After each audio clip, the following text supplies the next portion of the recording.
मुझे पता है आपके और कानून के बीच में जंग चल रही है। आप कानून तोड़ें या कानून आपको, इससे मुझे कोई मतलब नहीं।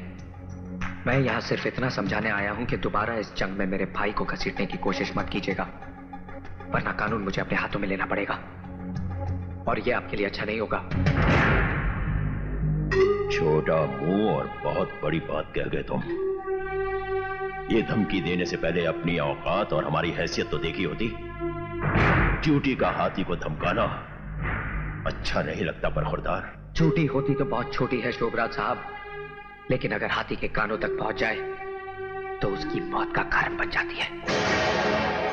और आप अपनी जिस हैसियत की बात कर रहे हैं ना, उस हैसियत को बहुत अच्छी तरह से जानता हूं मैं। बहुत अमीर करोड़पति हैं आप, लेकिन अपने बेटे की जिंदगी बचाने के लिए भिखारी बनकर मेरे बाबूजी के सामने भीख मांग चुके हैं आप।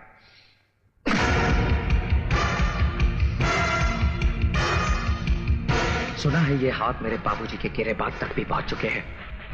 10-15 मिनट लोहे के वजन उठाकर कसरत कर लेने से ये मत समझिए कि आप बहुत मजबूत हो गए हैं।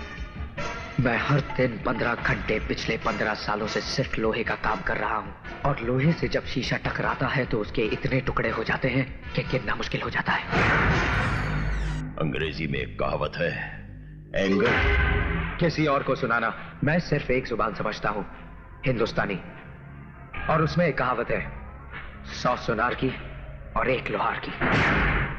मेरा भाई मेरी मां के जीने का सहारा है, और अपनी मां को उसकी जिंदगी लौटाने का वादा किया है मैंने।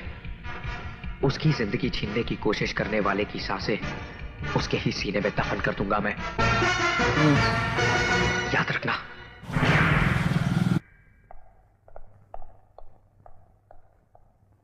सर, अगर आप कहें तो। नहीं माइकल, मैं तो समझता था कि इसका बाप ही नाग है, लेकिन ये हरामजादा तो कोबरा निकला। दोनों के फन को चलने का कोई दूसरा तरीका सोचना पड़ेगा। क्या कह रहा था वो? कि उसका भाई उसकी मां के जीने का सहारा है? तब तो सहारे को जल्द अज जल्द फांसी होनी चाहिए। Press conference